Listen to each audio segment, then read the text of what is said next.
for our players, very happy for our coaches.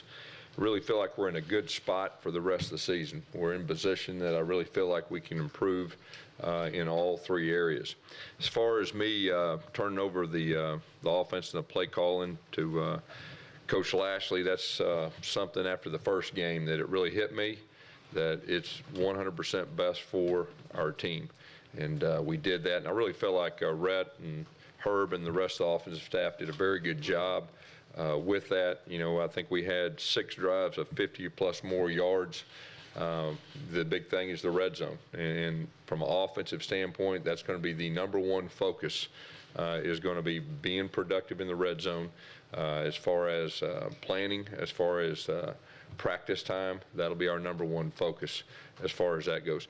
Defensively, thought our guys did a very good job. It was the first time we really faced a pro-style 21 personnel team that was very talented. And I thought our defense responded very well. I really felt like a huge time in the game was when the offense turned the ball over on a sudden change. The defense held them to a field goal, and I really felt like that was a sign of really good things to come and things we can build upon. But overall, very happy with the way they responded, Saturday. Moving forward with Louisiana Monroe, our focus is on us. Our focus is on us getting better in all 3 phases, and that's what's on our mind with practice this week and playing them on Saturday. Questions? Could you look at the status of Paul James? Paul James has a knee injury. Doesn't look like he'll be back the rest of the season. Very unfortunate. Happened last week in practice. It was kind of a freak deal. He was really doing a great job improving, but it looks like he'll be out for the rest of the season. Coach, when it comes to turning over play calling, you made so much of your name based on your offense, based on your system. How much do you wrestle with that decision? How easy or difficult are the choices? I think when you've been coaching a long time and you've been doing something for 25 years, that's what you're used to doing. And that was really, my plan in the off season was to be more involved like I talked about. But sometimes the reality hits you.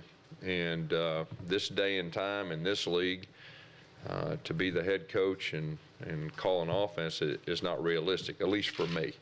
And it hit me after that first game. And what's best for our team, 100% it's what's best. We've got very good offensive coaches that'll definitely do a great job with that, I believe, and I think they'll get nothing but better. And just for me, during the game, it was very refreshing from the standpoint that I could be there for the special teams, the defense. I wasn't caught up in the next play, and it'll definitely help me, and it'll help me during the week too. To be there more for our players, which is really the most important thing. So, that's how it got to where it's at. Throughout your career, you've been a guard puller. You like to pull guards and use that kind of stuff in the run game. You didn't do much of that the other night. Is that kind of a conscious decision to get away? Each game's a little bit different. Okay, there's reasons for.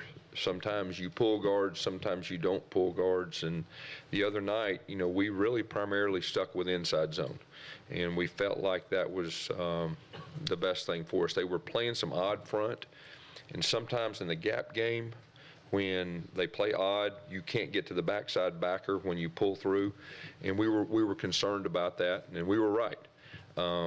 So each week's a little bit different, but that was really the main reason. Sometimes odd front, you can get to the backside. Their personnel was really strong, and that was one of the best defenses that we faced, if not the best defense we faced. Gus, in the spring, you really made a major point to say you felt like a CEO last season. You weren't going to do that. Just to go back to almost that position, just how hard was that to do, and how you would handle being a CEO in the first 3 games? Say that again. How would you have handled the first 3 games differently if you did have? Well, I think it's like I said, you do something for so long, and then sometimes reality hits you, and it hit me after game 1, and even game 2 and game 3 slowly started letting Rhett and Herb do more and more. Then it just finally got to a point that this is what's best for our team, and this day and time in this league, I just don't think it's realistic. And that's what hit me. And that's how we got to this point. And I feel very good about moving forward with where we're at. Like I said, we got the potential to grow a lot on offense. And like I've said before, these guys have been with me a long time, and I've got confidence in them. And we just got to solve our red zone issues. I mean, that's our number one focus right now. And like I said just a second ago, we're going to spend more time in practice. We're going to evaluate, the whole deal in the red zone. If we can solve that, I think we can be a pretty good offense. Gus, how does it change what you do day to day during the week? Mm-hmm. What you're doing now compared to what you were Yeah, doing? well, the biggest difference is I'm not going to be in that film room for 20 hours a day. I'm going to let them do it. Now, I'll still be on top of things and involved, but it's going to allow me to be there for my players more.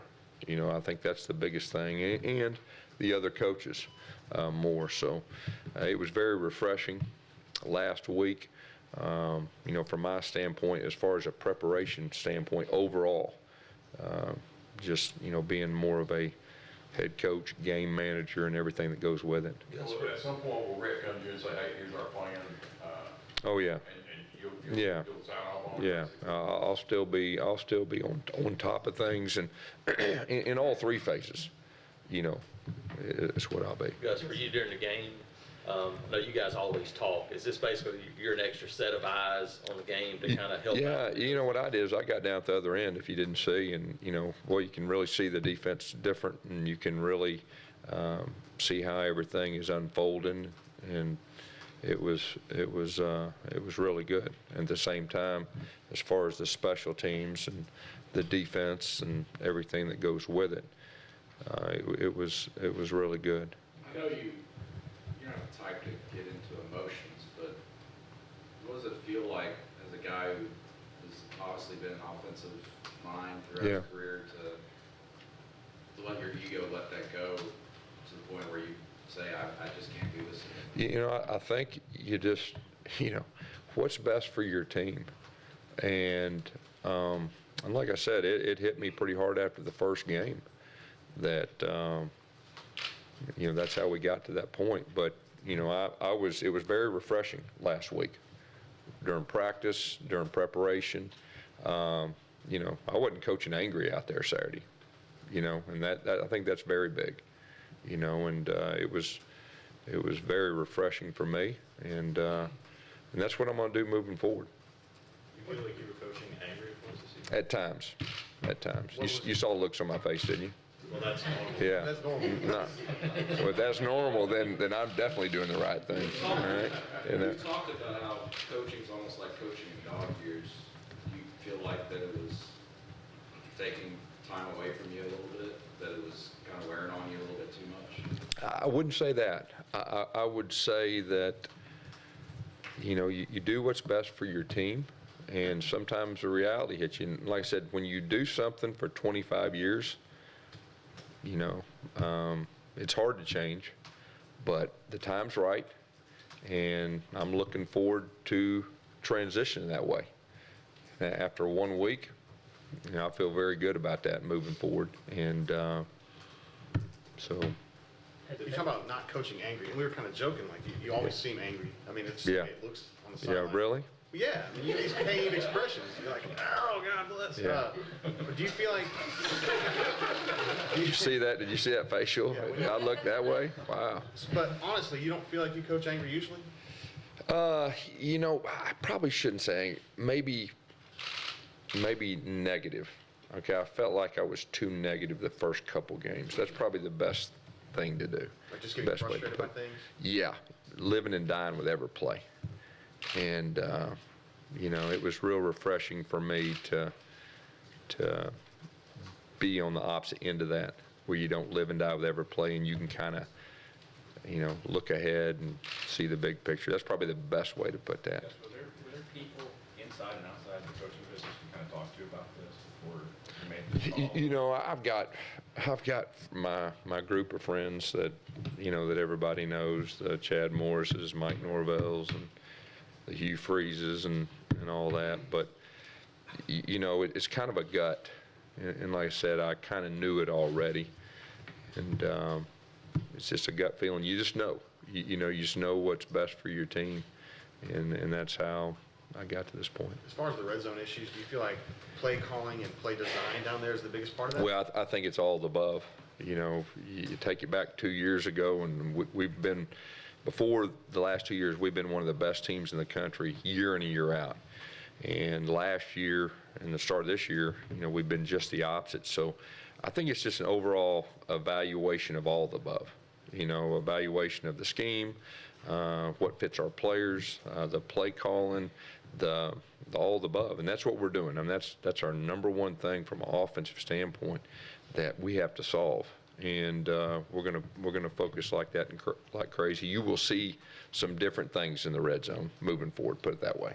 This may sound like a funny question, but do you feel like sometimes having kind of a guy who's almost 100% of kicking affects your play calling and everything? You can't take the ball out of. Say that again. Do you feel like sometimes having a guy who's almost, you know, 100% kicking field goals can kind of change your mindset down there that you can't take any risks to avoid getting 3?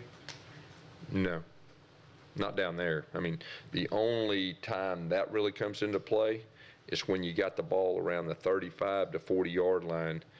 Sometimes, you know, because he's got great range. I mean, I'd trust him from 60 in. You may see that moving forward, but that's really the only time. When you get down there, you want to score touchdowns. I don't care who your kicker is, you think they're going to make it when you get down there low. So that really doesn't. Gus, I want to ask a couple of running game questions. First of all, how important was it that there were no negative plays with Petway and carry on?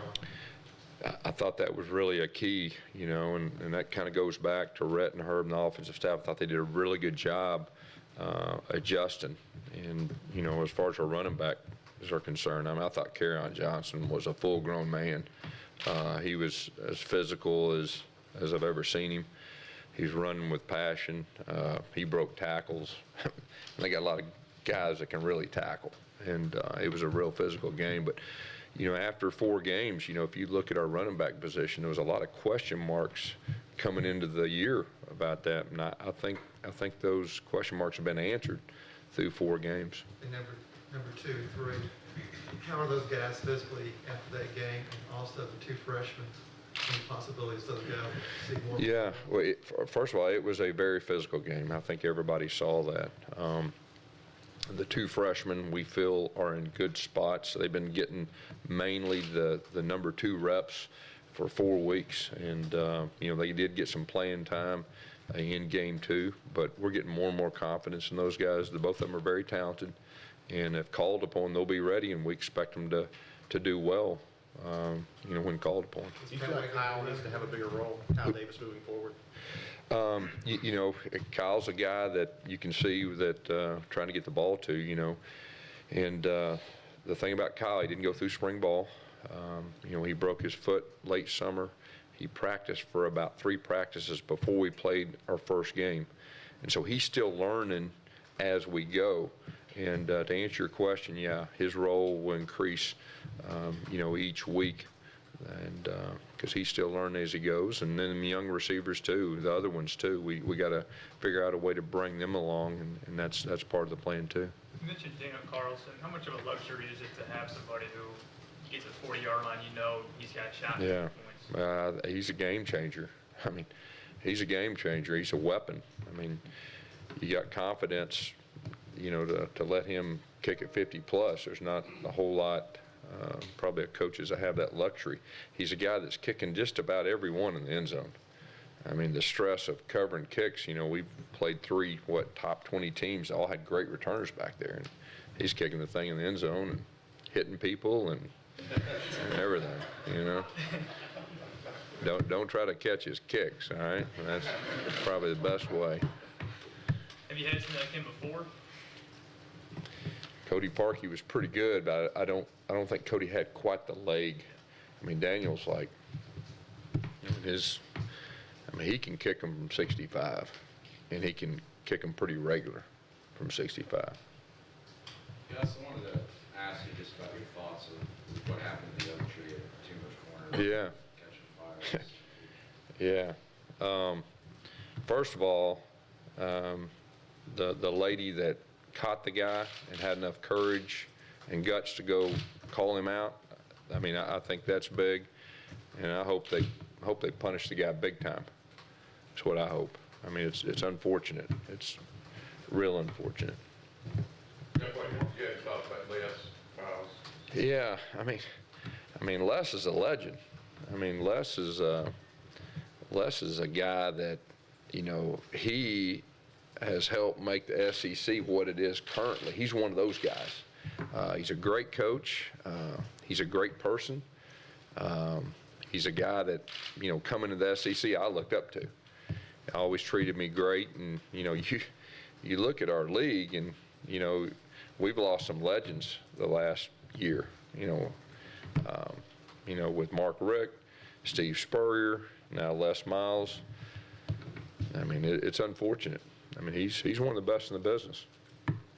He has kind of an odd way of talking about things. He speaks in odd phrases. Does he talk that way with you? Does he say weird things or profound things just when you're talking to him?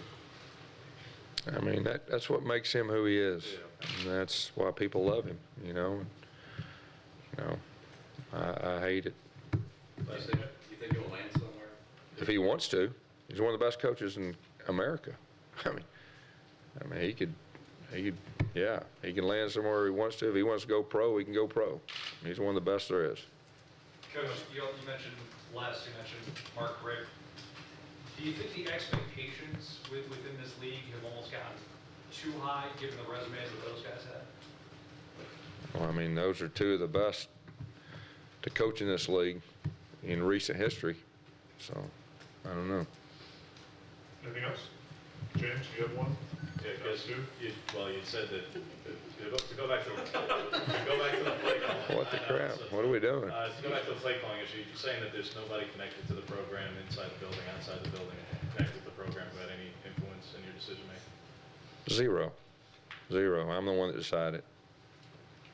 What's Christie think?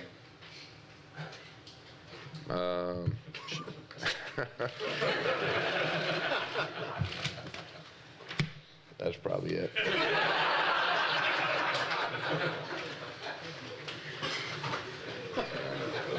Gus got jokes. My goodness. That's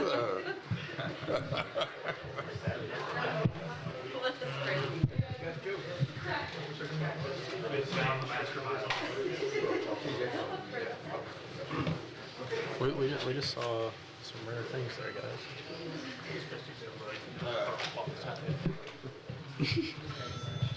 Good.